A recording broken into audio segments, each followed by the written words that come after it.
Autopsie d'un meurtre attendra encore un peu.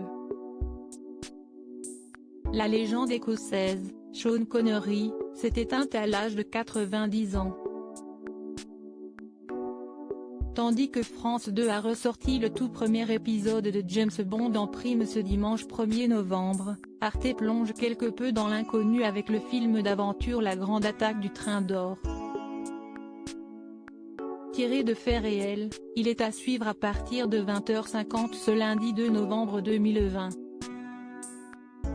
Sean Connery, au service de Sa Majesté s'il n'a plus enfilé le costard de 007 depuis 7 ans, Sean Connery n'en oublie pas l'action et signe de spectaculaires cascades en prêtant ses traits à Edward Pierce.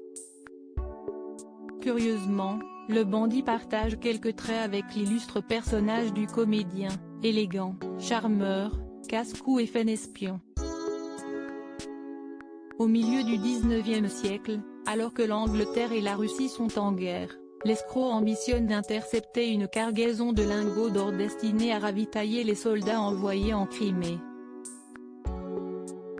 L'attaque d'un train serait une grande première et Pierce doit s'approcher des 4 personnes détentrices des clés refermant le fameux coffre-fort.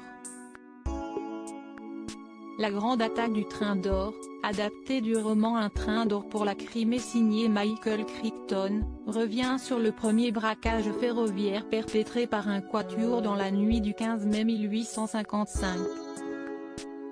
Surnommé le Grand Vol d'Or, il a été commis sur la route de Folkestone et les auteurs ont récupéré une somme équivalent à 2,5 millions de livres à l'époque, soit près de 3 millions d'euros de nos jours.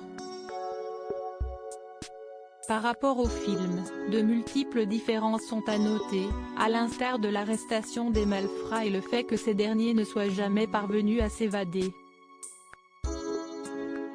Autopsie d'un meurtre relégué à 22h35 en deuxième partie de soirée, la chaîne franco-allemande proposera le film policier Autopsie d'un meurtre, initialement prévu en prime time.